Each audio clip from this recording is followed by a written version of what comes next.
श्रीमन नारायण गुरुजी जी। मेरा दो प्रश्न है आपसे। बोलो। सबसे पहला प्रश्न ये कि बुद्धि और ज्ञान में अंतर क्या है? बुद्धि और ज्ञान में अंतर क्या है? अंतर क्या है? ज्ञान बुद्धि से मिलती है या बुद्धि ज्ञान से मिलता है? भाई ज्ञान सबके पास होता है, समझो। परिभाषा बताइए। छोटा बच्चा पैदा हुआ, आज पैदा हुआ, उस बच्चे के अंदर बुद्धि नहीं है, नहीं है ना। अभी बुद्धि उसके डेवलप होगी, बढ़ेगी। नहीं, अभी परिभाषा पे आइए। आ रहा हूं बेटा, आ रहा हूं, आने तो दो। अभी परिभाषा पे आइए। आ रहा हूं। छोटा सा बच्चा है, अभी उसकी बुद्धि नहीं है, पर वो जब अपने माँ के आंचल में मुंह लगाता है ना, बराबर है, तो वो ना चूसने लगता है। उसे किसने बताया कि चूसने से दूध आएगा? मतलब उसको ज्ञान है पेट भरने का।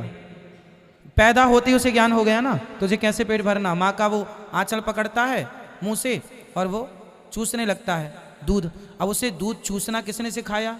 अभी ना माँ ने सिखाया ना बाप ने सिखाया, बस माँ तो आंचल से लगाई, सीख गया।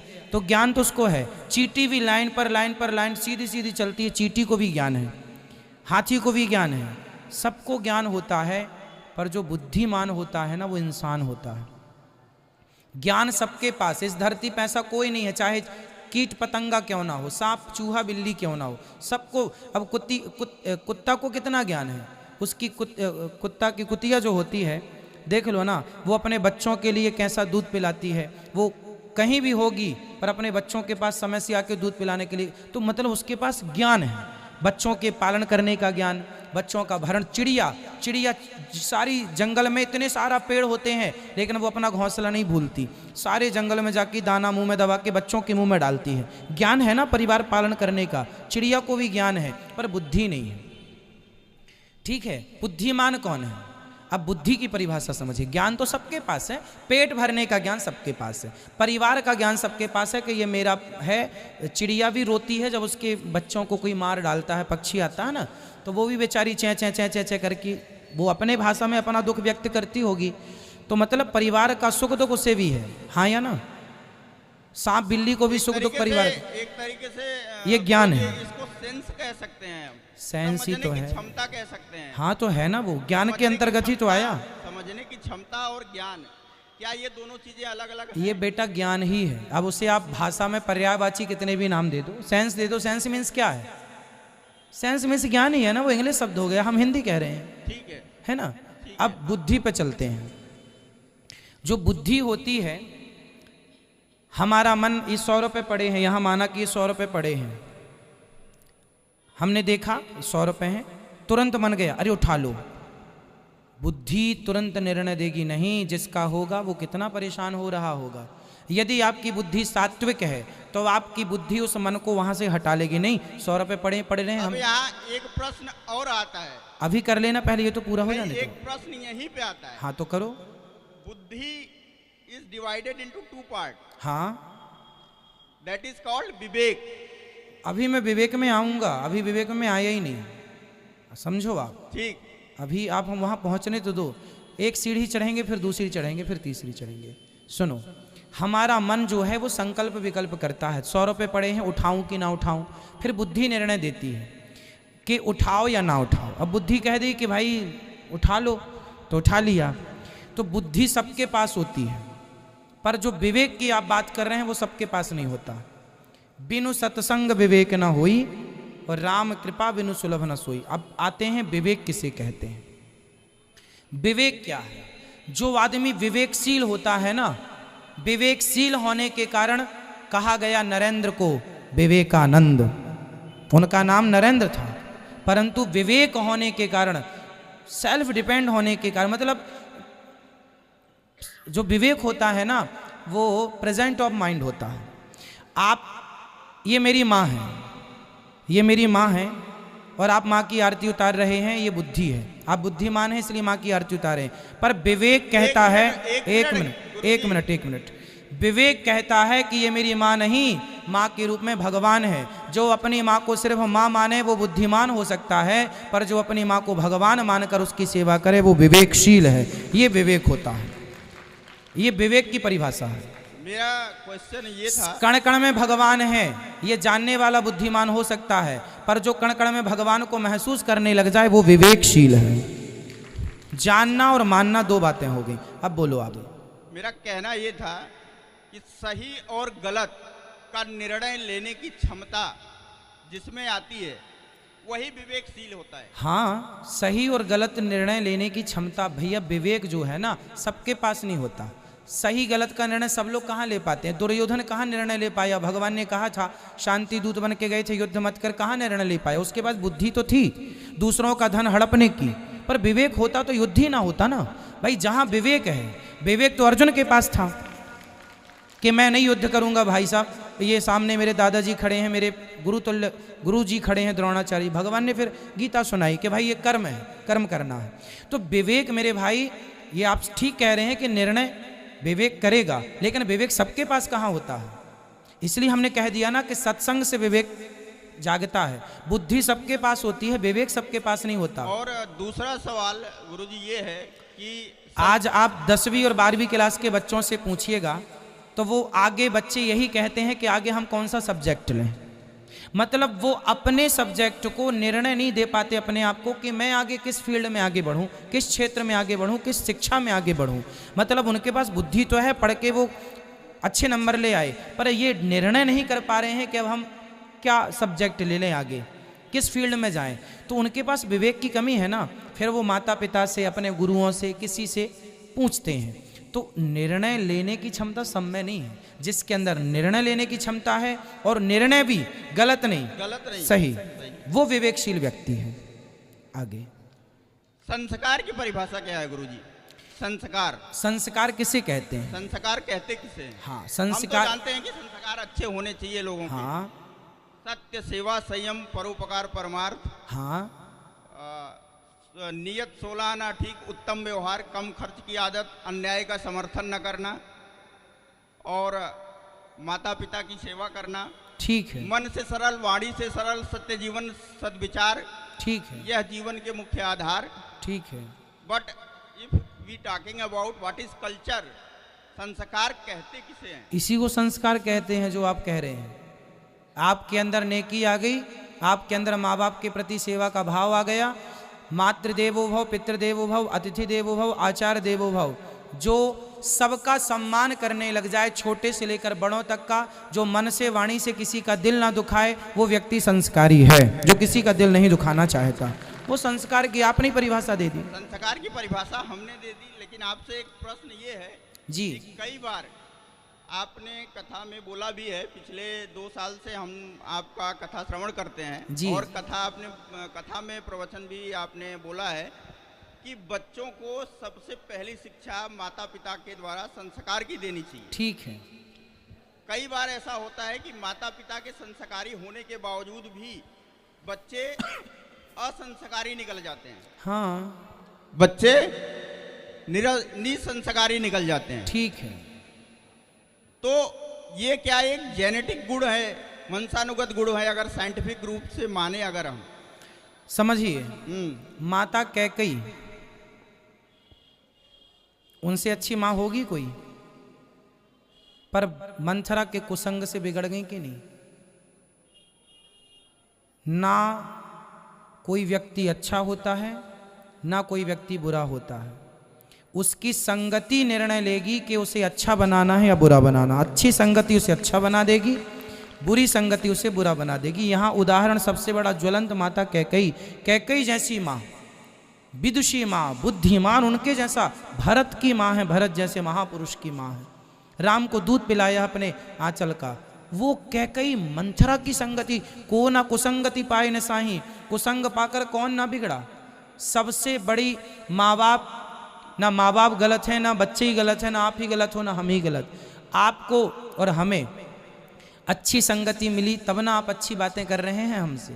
एक चीज गुरुजी, यदि आपको गलत संगति मिल जाती तो आप वो गलत संगति आपको शराबी बना देती, आपको मांसाहारी बना देती। यहाँ पर एक प्रसंग उठता है, साधु न छोड़े संतई कोटिक मिले असंत। इसका क्या प्रमाण है?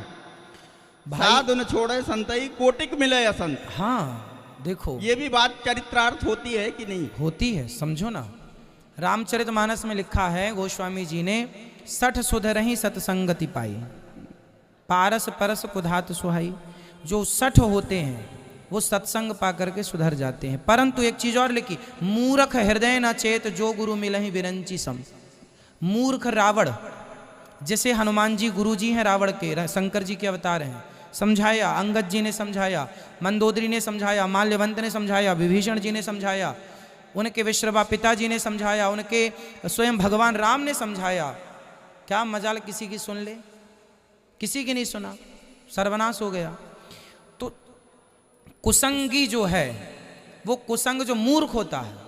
अच्छा, एक होता है पूरा मूर्ख, समझो, जो पूरा मूर्ख है उसे तो समझाया जा सकता है, उसे ज्ञानी बनाया जा सकता है, क्योंकि पूरा मूर्ख है, फिर आप जैसा बनाओगे बन जाएगा। वो कहते हैं 60 सुधरहि, वो 60 है, 60 तो 60 सुधरहि, 60 को मूर्ख आदमी को सत्संग मिल जाए तो वो सुधर जाएगा।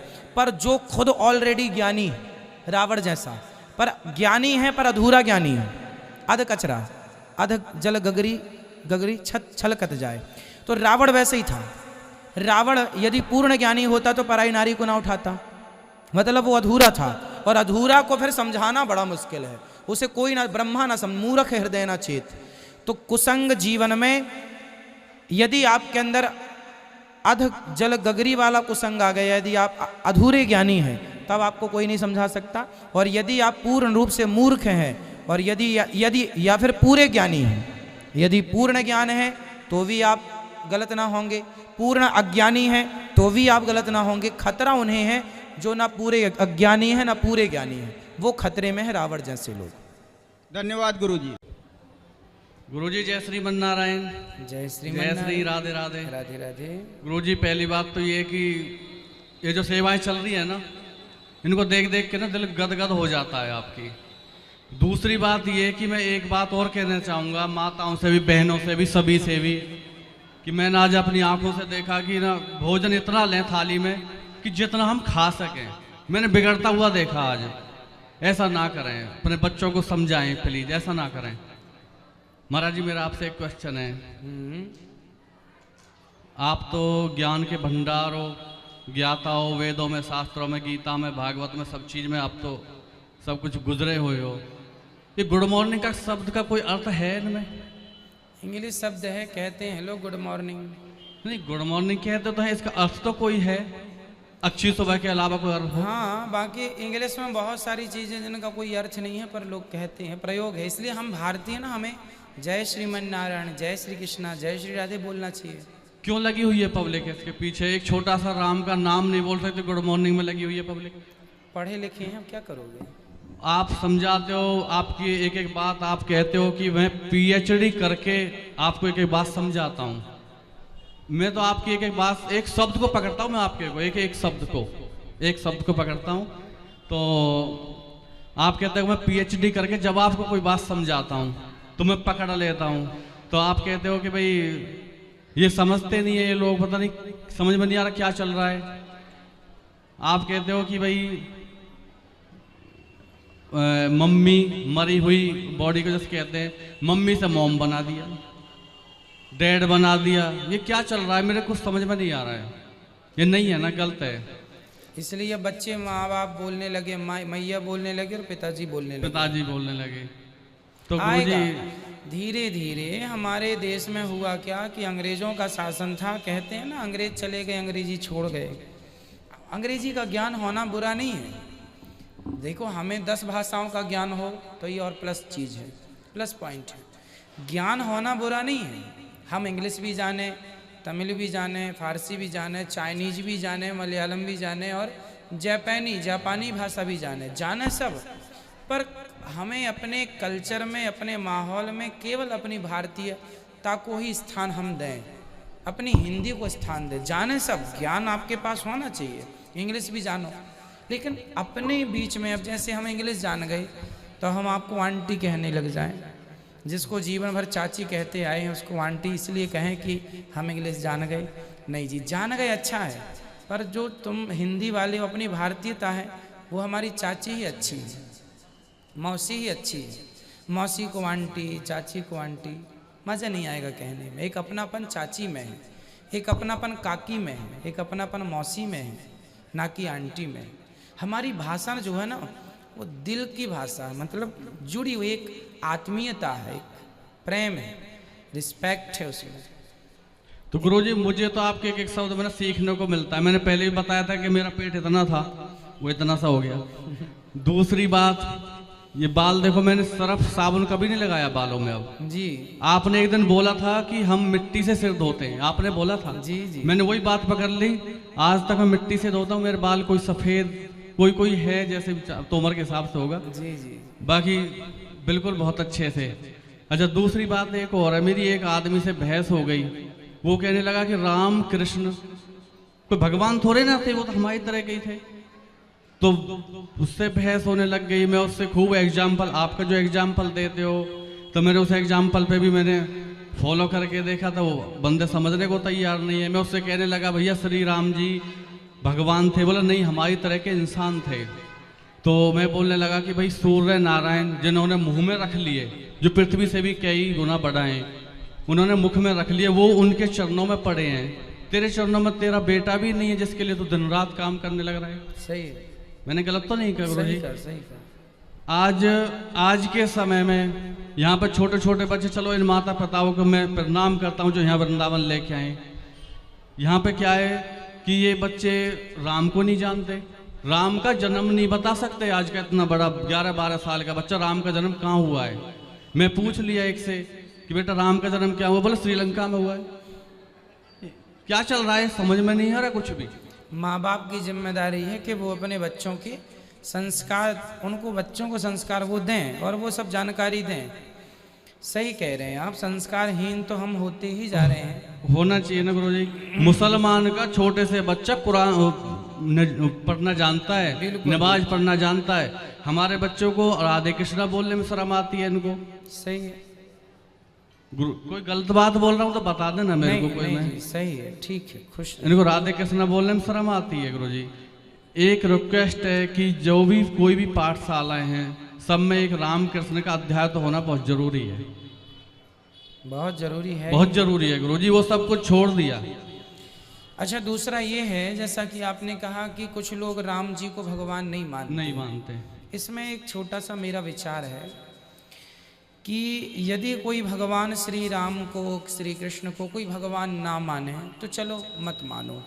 उनसे फिर हम ये कहें कि चलो ठीक है, हम नहीं, आपकी बात से थोड़ी देर के लिए हम आपसे सहमत हो रहे हैं, पर ये विचार करो, चलो राम जी सामान्य मनुष्य हैं, थोड़ी देर के लिए मान लेते हैं, पर सामान्य मनुष्य होकर भी उन्होंने अपनी माँ की कितनी रिस्पेक्ट की। पिता की आज्ञा 14 साल के लिए चले गए वनवास। क्या भाई से प्रेम था, क्या पत्नी के प्रति एक पति का क्या धर्म है। यदि वो सामान्य मनुष्य भी थे, माना कि, पर वही लक्षण जो राम में है, यदि आप में से किसी के अंदर आ जाएं तो मैं आपको भी प्रणाम करूंगा, क्योंकि ये लक्षण किसी मनुष्य के हो ही नहीं सकते। बिल्कुल हम ये नहीं कहते कि राम भगवान है, आप कहते हैं कि मनुष्य, चलो मैं एक्सेप्ट करता हूँ, पर राम जैसा मनुष्य बताइए इस धरती में उनके बाद कौन हुआ है। यदि मनुष्य थे तो फिर मनुष्य तो बहुत लोग, आप लोग सब मनुष्य ही बैठे, फिर कृष्ण जैसा मनुष्य दोबारा क्यों नहीं हुआ, फिर राम जैसा मनुष्य क्यों नहीं हुआ।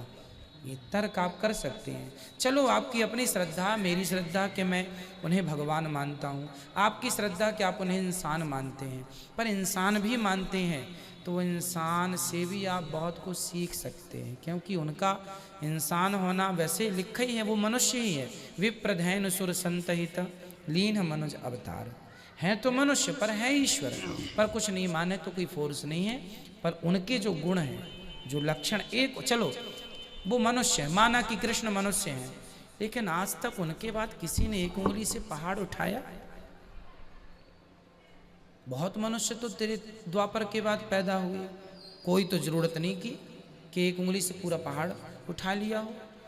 ठीक है, इसलिए कहता हूं कि ईश्वर को तर्क से समझा ही नहीं जा सकता। तर्क का विषय, दुनिया का कोई तर्क ईश्वर पर काम नहीं करता। ठीक है। गुरुजी आप एक बात बोलते हो कि हर मनुष्य में भगवान देखना चाहिए। आज भी मैं सुन रहा था कथा में कि मनुष्य में भगवान, क्या ऐसे इंसान में भगवान देखना चाहिए फिर? देखो, सामने वाला कैसा है, उसके संस्कार कैसे हैं, उसकी तरह हम हो जाएंगे तो उसमें और हम में अंतर क्या रह जाएगा। इसलिए उसकी तरह उसे रहने दो, हमारी तरह हम रहें अच्छे से। कांटा कांटा ही रहेगा, गुलाब गुलाब ही रहेगा। कांटे की संगत करके गुलाब कांटा नहीं हो सकता, तो दुष्टों के बीच में आप दुष्ट कैसे हो जाएंगे। इसलिए उनकी तरह अपन ना बने, अपनी तरह समाज को बनाने की। एक बात और गुरुजी, एक यहाँ 12 साल का बेटा एक दिन बोल रहा था कि मेरी दादी राम को नाम मानकर बाबा को मानती है।